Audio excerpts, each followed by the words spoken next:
We are going to do something on Greenland, whether they like it or not. You know what their defense is? 2 dog sleds. We need Greenland for national security. Greenland. Greenland. Greenland. Greenland. Greenland. आज हम बात करने वाले हैं Greenland की।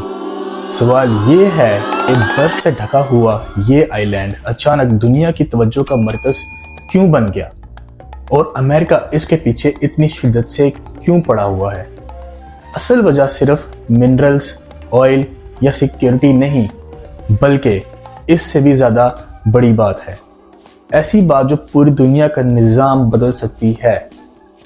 Greenland north pole के करीब दुनिया का सबसे बड़ा आइलैंड है। इसका तकरीबन 80% हिस्सा मोटी बर्फ से ढका हुआ है। एरिया के हिसाब से यह सऊदी अरब, मैक्सिको और इंडोनेशिया से भी बड़ा है, लेकिन रहने के काबिल ज़मीन बहुत कम है। पूरे ग्रीनलैंड में सिर्फ लगभग 57,000 लोग रहते हैं। यहाँ का टेम्परेचर -30 डिग्री सेल्सियस आम बात है। नॉर्दर्न हिस्सों में -50 भी नॉर्मल है। गर्मियाँ बहुत कम आती हैं और बहुत छोटी होती हैं। अब सवाल ये है कि इतनी सख्त ठंड वाला ये इलाका सुपर पावर्स के दरमियान टेंशन्स का मरकज क्यों बना हुआ है। अमेरिकन प्रेसिडेंट डोनाल्ड ट्रंप ने कई बार कहा है कि अमेरिका को ग्रीनलैंड हासिल करना चाहिए। उन्होंने ये भी कहा कि अगर ज़रूरत पड़ी तो मिलिट्री ऑप्शन भी यूज़ किया जा सकता है। लेकिन ट्रंप पहले प्रेसिडेंट नहीं जो ग्रीनलैंड लेना चाहते थे। ग्रीनलैंड ज्योग्राफिकली नॉर्थ अमेरिका का हिस्सा है, लेकिन पॉलिटिकली ये किंगडम ऑफ डेनमार्क का ऑटोनोमस रीजन है। अमेरिका हमेशा से आर्कटिक रीजन में अपनी स्ट्रॉन्ग पोजीशन चाहता रहा है। 1867 में अमेरिका ने अलास्का रशिया से खरीद लिया था, सिर्फ 2 सेंट्स पर एकड़ के हिसाब से, जो कि बहुत कम अमाउंट थी। उसी वक्त ग्रीनलैंड और आइसलैंड को खरीदने की बात भी हुई थी, लेकिन कांग्रेस ने मना कर दिया। 1910 में प्रेसिडेंट विलियम हॉवर्ड ने भी कोशिश की, लेकिन कामयाबी ना मिली। फिर वर्ल्ड वॉर 2 में जर्मनी ने डर्गमार पर कब्जा कर लिया। तब अमेरिका ने ग्रीनलैंड लेने की सिक्योरिटी अपने हाथ में ले ली ताकि नाजी फोर्सेस वहां बेस ना बना सके।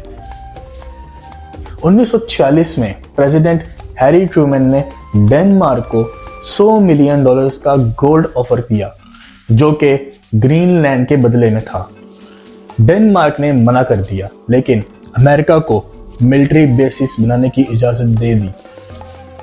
तो ये क्लियर है कि ट्रंप पहले नहीं जो ग्रीनलैंड लेना चाहते हैं। अब बात करते हैं वजह की कि असल वजह क्या है। सबसे पहली वजह है नेशनल सिक्योरिटी। ग्रीनलैंड की लोकेशन ऐसी है कि वो अमेरिका और रशिया के दरमियान आता है। जो भी ग्रीनलैंड कंट्रोल करेगा उसकी आर्कटिक रीजन में स्ट्रॉन्ग पोजीशन होगी। ग्रीनलैंड में पहले से अमेरिकन मिलिट्री बेसिस मौजूद हैं, जैसे सुली एयरबेस कहा जाता है। यहाँ अर्ली वार्निंग रडार सिस्टम लगा हुआ है जो रशिया से आने वाले मिसाइल्स को डिटेक्ट कर सकता है। अगर ग्रीनलैंड कभी डेनमार्क से आज़ाद हो गया तो हो सकता है कि वहाँ के लोग अमेरिकन बेसिस हटाने का कह दें या ज़्यादा रेंट मांगना शुरू कर दें। अमेरिका ये रिस्क नहीं लेना चाहता। दूसरी बड़ी वजह यह है कि अर्थ रेयर मिनरल्स। ग्रीनलैंड में रेयर अर्थ एलिमेंट्स के बहुत बड़े ज़खायर मौजूद हैं। इनमें नियोडाइम, गैलियम, यूरेनियम और सिलिकॉन शामिल हैं। ये सब फ्यूचर टेक्नोलॉजी के लिए बहुत ज़रूरी हैं। Electric cars, AI chips, radar system, solar panels, सब में इनका यूज होता है। इस वक्त दुनिया का 90% रेयर अर्थ सप्लाई पर चाइना का कंट्रोल है। चाइना ने एक्सपोर्ट्स लिमिट भी लगा दी है। अमेरिका चाहता है कि वो चाइना की मोनोपोली खत्म करे और इसमें यह रोल ग्रीनलैंड अदा कर सकता है। तीसरी वजह है ऑयल। सर्वे के मुताबिक सिर्फ नॉर्थ ईस्ट ग्रीनलैंड में के नीचे 31 बिलियन बैरल ऑयल हो सकता है, और पूरे ग्रीनलैंड में कितना ऑयल है इसका भी पूरा अंदाजा नहीं है।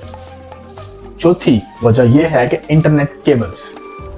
दुनिया का इंटरनेट समुद्र के नीचे बिछी केबल से चलता है। ग्रीनलैंड के करीब से गुजरने वाला केबल्स अमेरिका और यूरोप को जोड़ती हैं। अमेरिका को डर है कि जंग की सूरत में रशिया इन केबल्स को नुकसान पहुंचा सकता है। पांचवी और सबसे इंपॉर्टेंट वजह यह है कि नया ट्रेड रूट। ग्लोबल वार्मिंग की वजह से आर्कटिक की बर्फ पिघल रही है। इससे एक नया समुद्री रास्ता खुल रहा है जिसे नॉर्थ वेस्ट पैसेज कहते हैं। अगर कोई शिप चाइना से लंदन जाता है तो सुएज कैनाल के बजाय आर्कटिक रूट से 9000 किलोमीटर तक कम सफर कर सकता है। इससे फ्यूल बचेगा, वक्त बचेगा और पैसा भी बहुत बचेगा। जो मुल्क इस रूट को कंट्रोल करेगा वो ग्लोबल ट्रेड का गेटकीपर बन जाएगा। रशिया के पास आर्कटिक का सबसे लंबा साहिल है और वो अपने रूट पर टैक्स लगाना चाहता है। चाइना पोलर सिल्क रोड बनाना चाहता है। अमेरिका नहीं चाहता कि ग्लोबल ट्रेड की रशिया और चाइना के हाथ में चली जाए। ग्रीनलैंड इस नए रूट के एंट्रेंस पर बैठा है, लेकिन अगर अमेरिका ने जबरदस्ती ग्रीनलैंड हासिल करने की कोशिश की तो मसला बहुत बड़ा हो सकता है। डेनमार्क नेटो का मेंबर है। अगर अमेरिका ने डेनमार्क के इलाके पर फोर्स यूज की तो नेटो के अंदर ही कॉन्फ्लिक्ट हो सकती है। अगर ग्रीनलैंड अमेरिका के कंट्रोल में आ जाती है तो अमेरिका आर्कटिक का सबसे बड़ा लीडर बन जाएगा। यूरोप और अमेरिका के दरमियान ट्रस्ट कमजोर हो सकता है। अमेरिका मिनरल्स में चाइना को स्ट्रॉन्ग चैलेंज दे सकता है।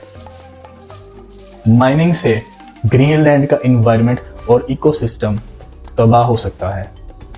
वहां के लोकल लोग अपने कल्चर और आइडेंटिटी खो सकते हैं और आर्कटिक की पिघलती बर्फ सिर्फ नए रास्ते नहीं खोल रही बल्कि नए कॉन्फ्लिक्ट्स भी पैदा कर रही है।